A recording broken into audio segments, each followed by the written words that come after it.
You are listening to Single Serves. My name is Arno Martere and I am your host.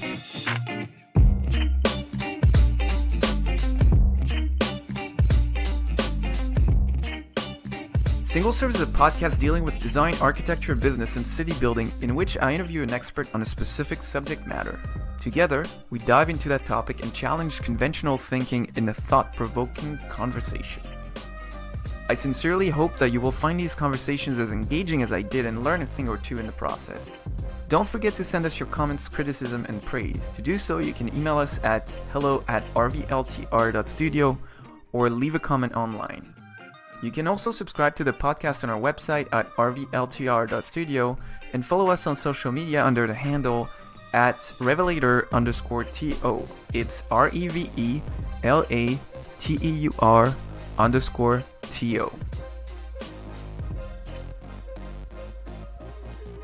So we're here today with Joanne Chan, principal at SDI, a Toronto-based commercial design firm focusing on commercial interiors. Thanks, Joanne, for being on the show. Thank you for having me today.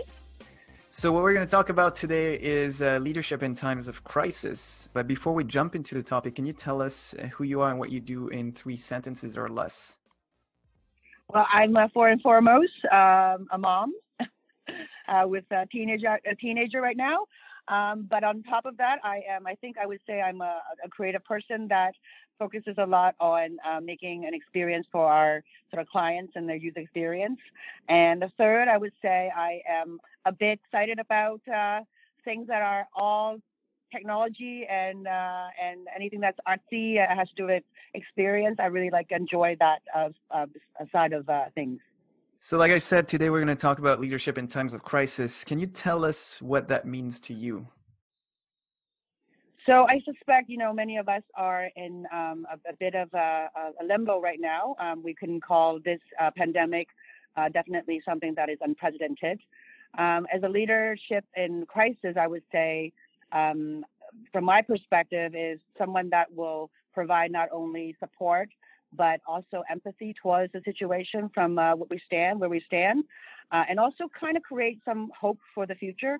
A lot of leaders right now are scrambling for the last 6 months to forecast the future, at the same time providing support and empathy towards their sort of team members and their, sort of people around them. So I think having hope is really important in the leadership in crisis. That makes a lot of sense, especially in light of the fact that maybe a little less so now, but early on in the crisis, there was a lot of doom and gloom and people felt down on themselves. So I think it's important to have a more of an upbeat message. How do you make sense of what we've seen as often conflicting and therefore very confusing information that's been spread out around this pandemic and everything related to it? Of course, there is a lot of, I would say, fake news and false news, or even, clickbaits and whatnot in the media. So a lot of times I think having a balance between not necessarily focusing on the negativity, but the positivity of our world.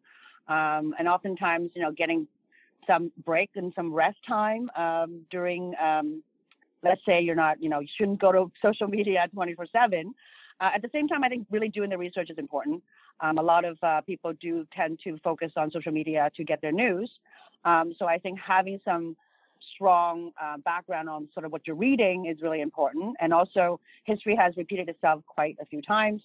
So having foresight and perspective of the future of what you're going through now, knowing that it will pass, then, for lack of better terms, having an opportunity to look forward and, go back in history and see how people have adapted and adopted. So not to just focus on just the now is very important, I think. Yeah, that makes a lot of sense. So you mentioned quickly fake news and clickbait headlines on the media.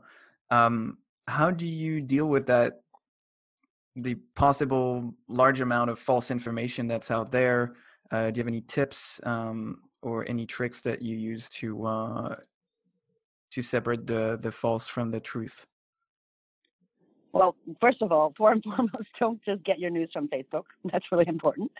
I suspect, everybody has a bit of a perspective. Depending on the sort of political side of where you stand, you tend to your social media or even your computer, the algorithm is geared towards sort of, when you search something, they're programmed to feed you a large number of information that may or may not be correct, but it's, geared towards your search, results. So one of the things I do is I look beyond sort of what are my current news feed, and I go outside of my sort of Google search parameters, and I look for some things that are primarily really focusing on the topic that may or may not be skewed. So there's a lot of sort of American influence news. There's a lot of Asia influence news. So try to find sources that are not necessarily geared towards your political stand. That would be a way to actually identify some of the other perspective of the things that you're trying to find out and research. Mm-hmm. So you said a few minutes ago that history repeats itself and this crisis shall pass at some point. How do you prepare for and handle a crisis when it happens? Because from what I understand, it's not your first rodeo either. I don't think anybody can prepare for a crisis. I think you need to be honest with what's going on in your environment. A lot of us are fortunate enough to, still have a job, still create impact. So having sort of that circle that you can actually reach out to is really important. So I will give you an example that, even though, as a principal, you try to say, we're in competition with other firms, but many of my colleagues that are principal or senior management team in different design firms are a source of my comfort. So we talk and we check in with each other. And I really like that commercial. One of the banks actually said the best line you can hear is, I'm checking in and see how you're doing. So having that human connection, especially with isolation, a lot of people, they may or may not have a lot of, sort of connectivity with outside world because they either live alone or they may or may not have a family with them close by. So it is important to have people that your comrade and people that can support you throughout any kind of crisis. So from a pandemic to a personal crisis, a financial crisis, having another perspective is very important. So I would say the way that I managed the last 6 months is actually connecting with people that I may or may not connect every day, and we check in with each other. We talk about, current events, but at the same time, we talk about the future as well. So you talked about connecting with some of your competitors that are also your peers. Is that something you've done more of since the beginning of the crisis, or something you do no matter what? I think we've definitely done more of it because of the surrounding environments are kind of unstable and uncertain. So as you can imagine, when the pandemic first happened, commercial construction has been on hold. A lot of our clients are uncertain about what the future holds, so they are on hold.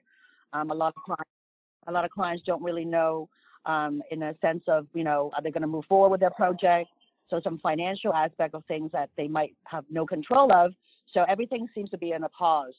So having the opportunity to connect was really important so that, we kind of cross-check each other in terms of what's happening in the marketplace. Is there anything we can help each other out? So, for example, I don't do work outside of GTA sometimes. Our team is quite tight in terms of our headcount. We would forward RFPs to our friends and say, hey, we found an opportunity. Why don't you bid on this? Because it's definitely something in your wheelhouse. So it's almost we become more friends than competitor, I think. That's probably how I would see it. That's good. And there's kind of a correlation to natural ecosystems, because we always think of organisms as competing for the same resources, but there's also a fair amount of cooperation that happens in nature between different kinds of organisms. And there's many examples we could touch on, but it's not the point of this conversation. So I find that interesting that in difficult times you kind of all come together and support each other. I think it's really, really positive thing. What do you think we have to look forward to in the remainder of this crisis and beyond? I look forward to the next 6 to 8 months, the innovation that will come out of because of the pandemic. There's a lot of opportunities that people are seeing, not only from a healthcare perspective or a design perspective, but the technology side of connecting, basically having an opportunity to take something that's already there, but maybe not reinventing, but migrating the conversation from just peer one-to-one dialogue, like a more of an analog conversation, to more of a digital conversation. And because we're focusing on technology so much these days, I think the opportunity here is to see the most crazy innovation that will come out of this after the pandemic is done. Are there any such innovations coming out of your office? So we have been working on a lot of the transition from just the future of work conversation to a future of practice. So there is a various conversation. We're talking to multiple platforms with outside sort of specialized consultants. So we are talking to people about the future of learning, the future of healthcare, and the future of work, obviously, because we do a lot of commercial office space. Mm-hmm. One of the things that we found was it's interesting because a lot of us think, well, maybe there's this sort of new gadget that will come out. Of course, there's many gadgets that has come out, booking system, chair booking system sensors, temperature control and temperature sort of monitoring system. Mechanical system has come up with, some kind of device that could ionize the particle in the air so that the virus will actually drop on the floor. So there's a lot of sort of that outside influence that we can incorporate within our own practice that will be sort of, we're like almost like the bridge of all the practices from a mechanical, electrical, life safety, product vendor, contracting, construction, implementation skill set. So because we're involved in all that facet of the project, we become the glue and the bridge for our client to actually get those technology. Because if you say to a mechanical engineer, in order for them to implement their base building system, there must be a reason and there's a connection point from the consultant to the user, which is the client. So we become sort of the stronger bridge, not only from an aesthetic point of view, but from an innovation integration point of view. We become a much more part and parcel in the process. Mm-hmm. So we started talking about leadership in times of crisis. I want to dwell a little more on that idea. What does being a leader mean in the design and architecture industry to you? So I think there's two facets of it. There's one side of it is to propel the industry to become recognizable in our industry, besides thinking ourselves as decorators.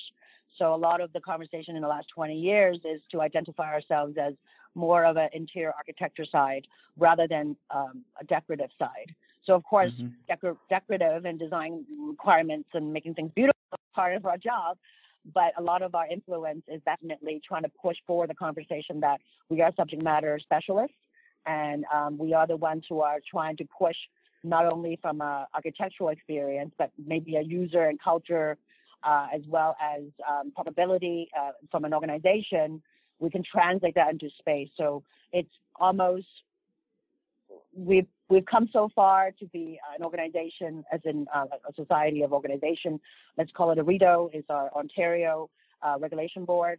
We've come a long way from where we started the conversation. That legislation has made us part of the conversation doing a sort of construction in terms of part and partial construction.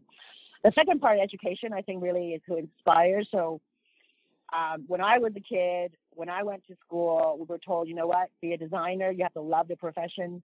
You have to love what you do to come to work, because this is not where you make the big bucks, as we call it. But I think there's this sort of essence of, sustainability of living between a creative person and a practical person. So be inspired for others are really important, because all of us came in as youngsters with a dream. And if we could make that dream happen for younger people and leverage our experience and help them go through certain crises or certain situation, it's part and parcel of our job, not to just, do the work and get the project, but rather help them to move forward and make, sort of nurture them and kind of help the next generation to grow. So how specifically would you go about grooming the next generation of leaders and training them to be, the top leaders in the field for the next few decades? That's a very hard question. I find the education system with the practice, the actual practice, is not necessarily connected thoroughly. So one of the things that I've been talking to is actually one of the old professor I have in Sheridan. I say, is there a way to connect schools with more practicality of practical experience? So they all have this sort of internship program. But one of the things that is probably not as thought out is there a way to provide firms with some guidelines of what the the student may or should, get experience on, because a lot of our students that come out of the internship program, their job is to stock the library. And if your whole term of 3 months or 4 months is stocking library, you might get a lot of exposure or material, but that doesn't help them to understand how a real practice or real design firm functions. So that's maybe a guideline that will be provided by the school. On a personal note, I think we tend to gravitate to people who can dream. I personally do so. So even during the pandemic, we actually had an intern that was doing remote work, which is amazing. And we were doing a concept project with him. So he got to present to a client. He got to present his idea. So there is that sort of one-on-one requirement sometimes from a youngster to get the feeling of that they're taken care of. I was very fortunate. I grew up with a lot of the older generation that really believe in nurturing youngsters. So I'm kind of paying it forward, and I'm doing that generally every term in school. So there's an individual kind of person that will work with us on things that may or may not be what they do at school. Yeah, that sounds great. I think training the next generation is critical to keeping a profession alive and kicking. Going back to the idea of managing crisis and especially leadership in times of crisis, what have you done throughout this crisis, and maybe even in past ones that you've experienced, to get through those tough times? And specifically, can you speak to what might have worked well for you? So many people tell me exercise is the key to a positive life. I'm not an exercise person, but I do think leaving the work away and don't think about it for a bit, it's good. So one of the things that I do quite a bit is I tend to play video games. So I do that a lot when I'm not in a positive mood to distract myself. But really, if to be all serious, I think having an opportunity to take away the work from yourself for a bit and actually dream a little bit and be able to daydream and to be inspired. So I might not be, doing things that are related to work, but I might be watching a virtual show that has to do with art.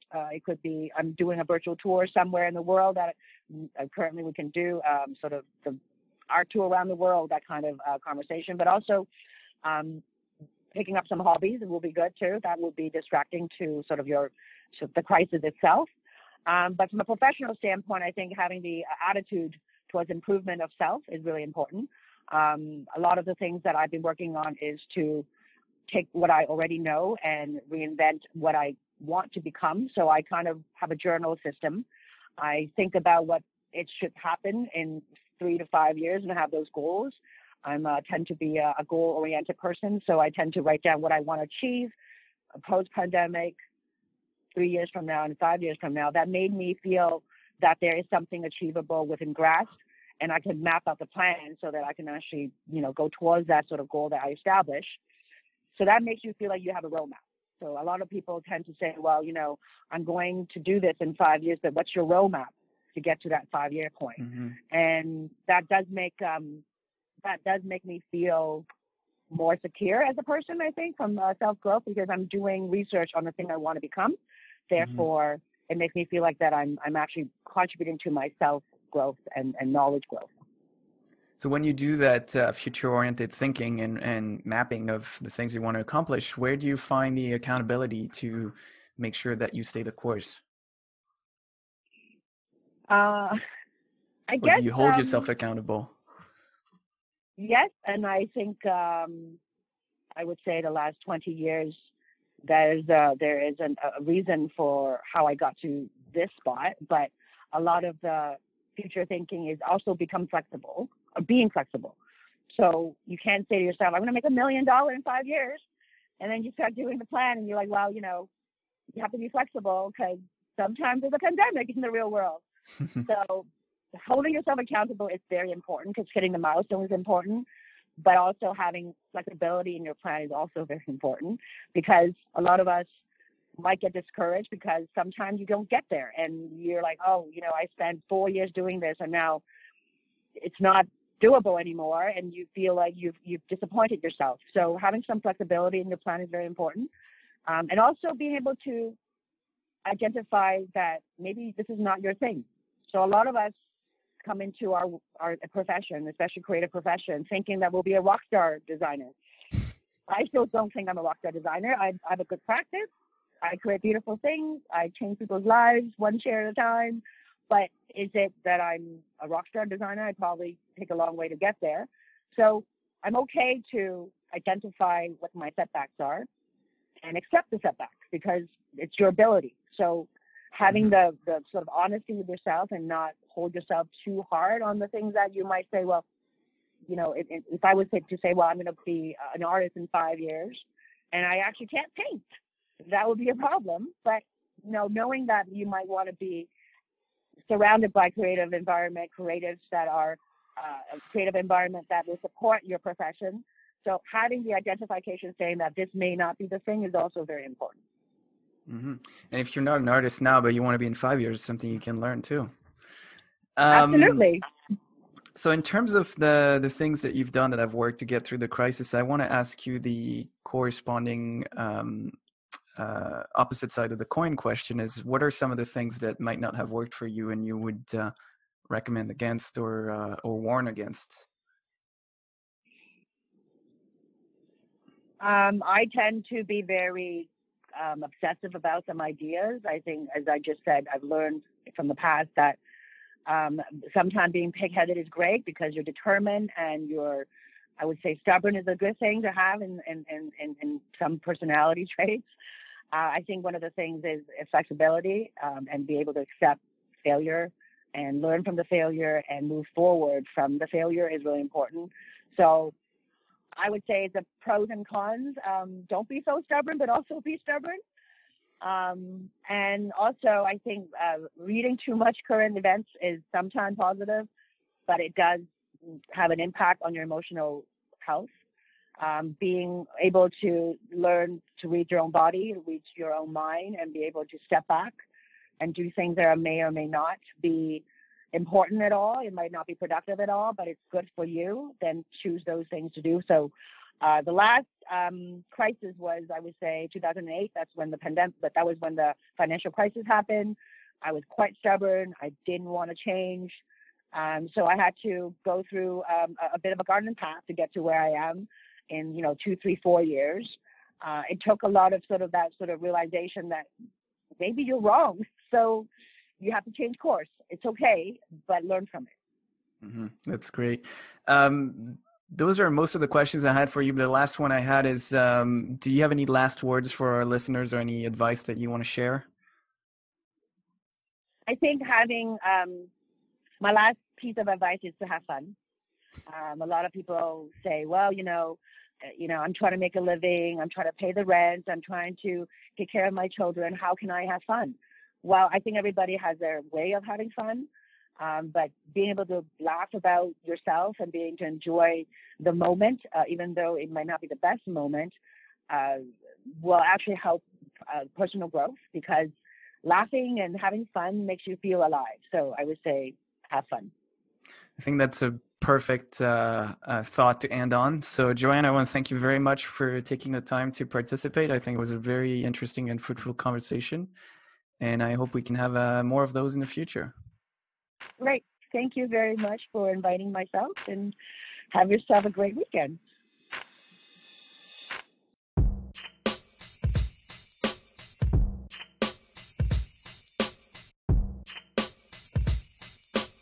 Hey, Arno here. I hope you've enjoyed this episode and that you'll come back for more. Please share with your friends and colleagues and remember to subscribe on our website at rvltr.studio. Until next time, ciao.